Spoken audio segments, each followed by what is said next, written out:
రక్షణ కూడా ధర్మమే. పుట్టిన వానికి మరణము తప్పదు, మరణించిన వానికి జన్మము తప్పదు.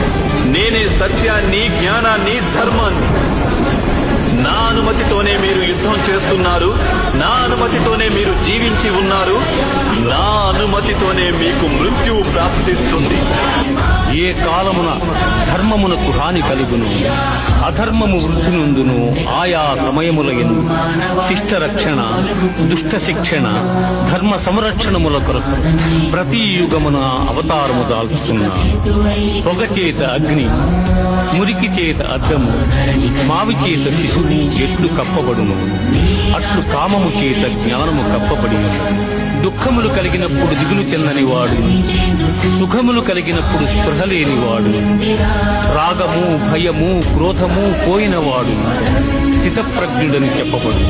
మనుష్యుడెట్లు చినిగిన వస్త్రమును వదలి నూతన వస్త్రమును ధరించును, అట్లే ఆత్మ జీర్ణమైన శరీరమును వదలి కొత్త శరీరమును ధరించును.